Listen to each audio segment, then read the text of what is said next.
are wicked man, you cannot enter the kingdom of Zion. Okay. As was announced, yes, week 2 of the Hebrew and Bible Academy tomorrow, tracing the serpent seed. So what I'm going to try to do is I'm going to move straight from here, from this class, go into the breakdown of what happened in the beginning, how Lucifer and a number of angels were bound here. The real leaders of this earth, okay? The real leaders of this earth, who actually converse with guys like this, who are high priests for Satan on earth. This is a high priest for Satan.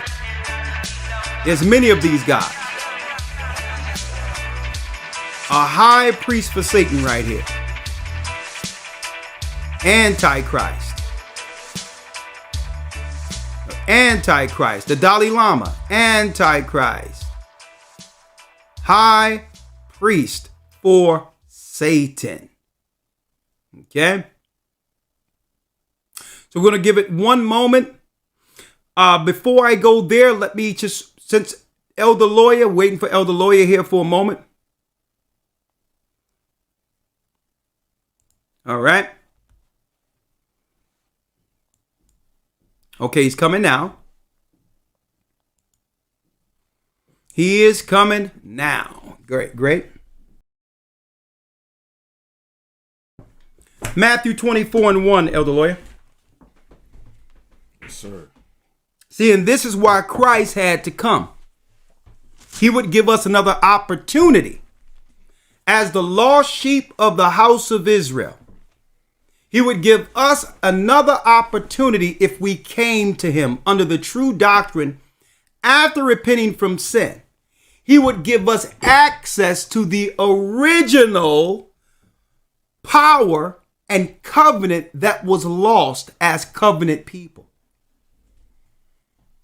This is what we are supposed to be telling our people in the ghettos and all these other areas, that we're not predisposed to these conditions. These conditions are curses. And because we're under these curses, the Gentile nations who have joined themselves with Satan continually exploits us. We are exploited as a people. Right? But Christ came to give us what? An opportunity to be reborn in newness of spirit, so that we don't have to live with past guilt or the past sins of our forefathers. That we can see things as it is and stop using our experiences and what we went through as a crutch, as a reason not to excel towards our covenant given to us to our fathers, through our fathers, according to prophecy. See? So Christ warned us what would happen. Let's go there real quick. St. Matthew 24, verse 1. Yeah. And Yeshua went out and departed from the temple, and his disciples came to him for to show him the buildings of the temple. Come on. And Yeshua said unto them, See ye not all these things? Look at all these things. Verily I say unto you, there shall not be left here one stone upon another that shall not be thrown down. What was he showing? He was showing the desolation of abomination spoken of in Daniel. Our homeland. He said, look at our great temple. They're coming after us. They're going to destroy our temple. And there'll be no place for us, for our people to connect religiously back to our God. So by default, the other nations would gain the higher moral ground when it comes to religion. That was our last stand, our last temple. Who was prophesied to destroy our temple? Let's go there real quick, Elder Lawyer. Matthew. Matter of fact, let's go straight to Luke. St. Luke 21, verse 20. And when you shall see Jerusalem compassed with armies, when you shall see Jerusalem compassed with armies, then know that the desolation thereof is nigh. know that the desolation is near. What desolation? The desolation that was recorded in 70 A.D. Your safety is their highest priority. 70 A.D. Where the Roman Empire, Vespasian, and Titus came against our people in Jerusalem. I can't stress that enough, folks.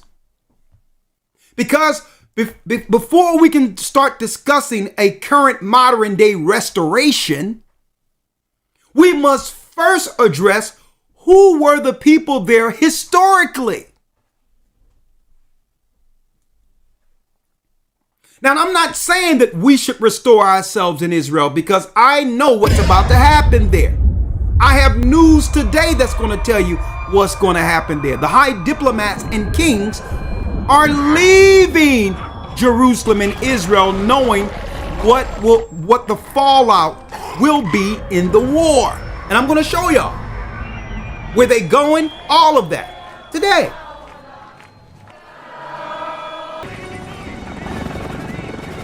The Middle East is going to become a trap in that area, specifically in that area that was restored.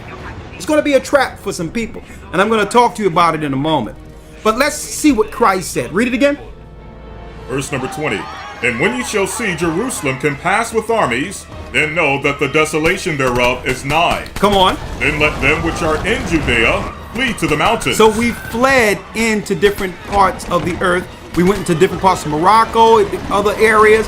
We also started fleeing into Africa where the disciples had churches established. This is how we got into Africa in number. We were in Jerusalem in number at first. Those who took heed to Christ's prophecies ran into Africa. Read. Then let them which are in Judea flee to the mountains, and let them which are in the midst of it depart out, and let not them that are in the countries enter therein too. Now, check this out, folks. What I'm talking about, where my Josephus at, Elder Louis? I showed it to you. Did you mark the page or? Yeah, go there real quick. Wars of the Jews, 7 part 1, 7 chapter 1 part 1. Show the Josephus so you can see the title of it. The complete works of Josephus, as you can see, unabridged. Don't get the new one, get the unabridged one. Where this actual history was recorded by our people during the time of the Roman Empire taking us down.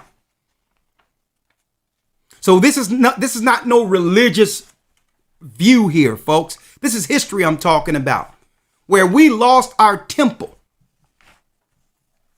We lost our land in 70 AD by the hands of Esau, who's in cahoots, as their top governments are, with Satan to accomplish his initiative that started at the Tower of Babel. Right? In the war, it tells us what's really going on at the Wailing Wall. What's really going on at the Wailing Wall in Israel today? Because you might think this is just a religious wall where people go to pray and all that. But this wall in of itself, Muslims, Christians, Jewish people, all alike go to this wall to pray without understanding its history. Why do they pay reverence to this wall? Why cry at this wall? I'm going to show you why. Christ said that an army, a Roman army, would come against us and that we would be led away captive into all nations. Let's get that part. Where we're led away captive into all nations. This would start what we call today. This would lead up to this prophecy. It would lead up to captivity, slavery, us longing for a homeland, us fighting for equality, us fighting to be recognized as people, not realizing we're already recognized by our God. We need to stop trying to get some type of validation amongst the nations who are destroying us. Let's read it, Elder Lawyer. St. Luke chapter 21, verse number 24. Come on. And they shall fall by the edge of the sword. They shall fall by the edge of the sword. And shall be led away captive into all nations. And shall be led away captive into all nations. Be all over the place. The North American Indians were here. The Reubenites in Australia. We scattered all over the place, not realizing we are one people. We're not minority.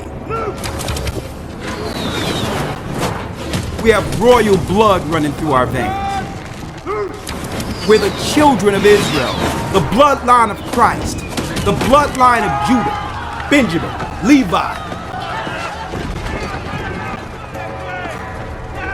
So now, they end up taking us down in our homeland, Israel. Destroyed Masada. And now let's break down why, Elder Lawyer, they're worshiping at the Wailing Wall. The Wailing Wall here. For the glory of Rome! Now, again, you got it? Is it there? It's okay. We can read it directly from here. Let's read it directly from here. Wars of the Jews, 7 part 1, verse 1. Let's read it. So it says here. And truly, the very view itself of the country was a melancholy thing. For those places which were before adorned with trees and pleasant gardens were now become a desolate country every way. They made our land desolate. Read.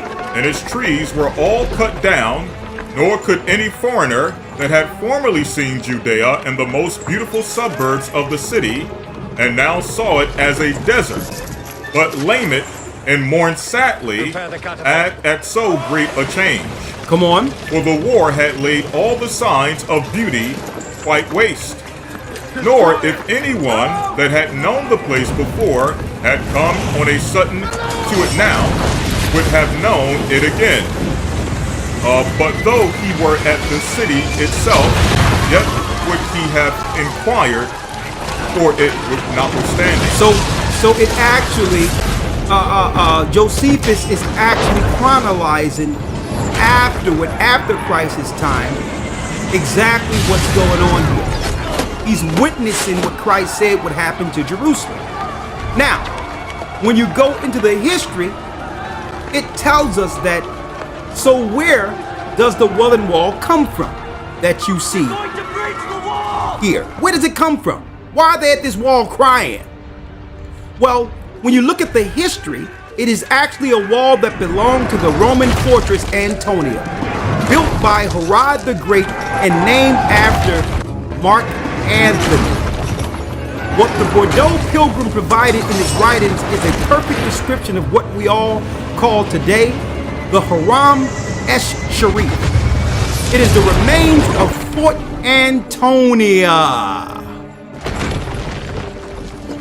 This Herodian structure housed the 10th Legion left by Titus after the Roman-Jewish War of 66 to 73 CE. The 10th Legion continued its presence within its walls for over 200 years, until the Legion left for Eilat on the Red Sea in 289 CE.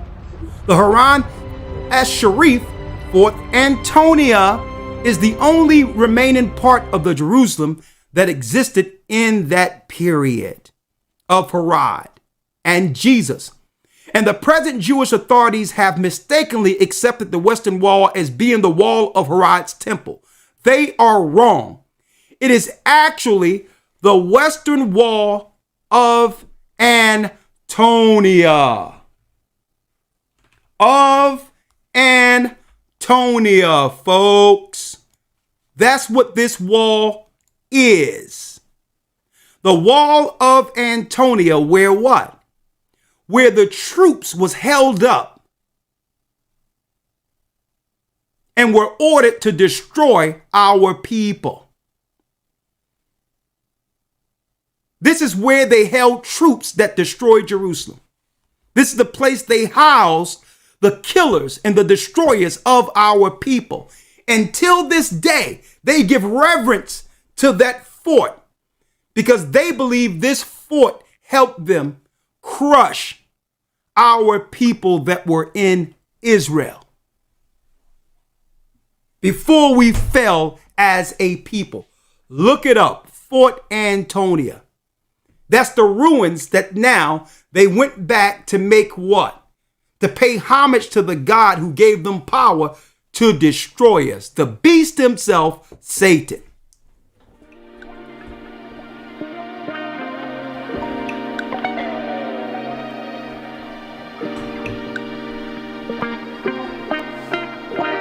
Now y'all think this is something. It's nothing. Wait till y'all see the Academy tomorrow, folks.